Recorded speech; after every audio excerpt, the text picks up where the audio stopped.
$4.51. That's what a gallon of gasoline costs in America right now. 3 months ago, it was $2.98. That's 50% jump in under 3 months. The news will tell you it's about Iran, about the war, about the Strait of Hormuz. That's the symptom, not the cause. The real reason your gas is this expensive was decided 70 years ago, on a map, by people you never heard of. This is Strait of Hormuz, a narrow stretch of water between Iran and Oman, at its tightest point, just 21 miles wide. Every single day, in normal times, 14 million barrels of oil flow through here. That's roughly 20% of all the oil consumed on planet Earth, squeezed through a corridor narrower than the distance from Manhattan to New York. For 72 days, that corridor has been effectively closed. The tankers are stuck, the oil isn't moving, and the global market is doing what market always do when the supply collapses. It's repricing everything. Brent crude, the global oil benchmark, was $68 a barrel in January. Last week, it touched $114. That's the supply shock, and that shock is what's sitting at your local gas pump. But here's what nobody's telling you. The choke point isn't an accident, it's a design. Go back to 1953. The CIA helps overthrow Iran's democratically elected Prime Minister, Mohammad Mossadegh. Because he wanted to nationalize Iranian oil, the Shah is installed, Western oil contracts are preserved.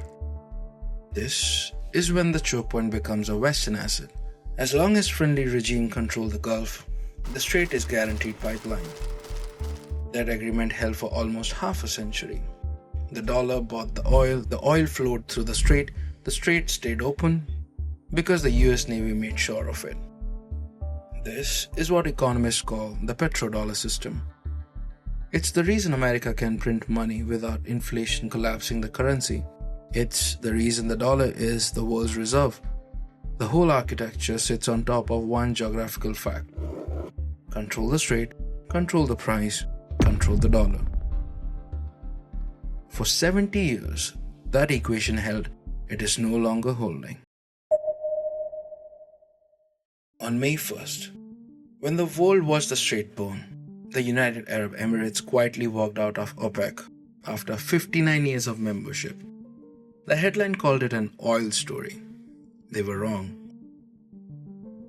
The UAE is sitting on 5 million barrels of daily production capacity, and it's just freed itself to sell that oil to anyone, in any currency, including the digital one, that bypasses the dollar entirely. That is the picture fully assembled.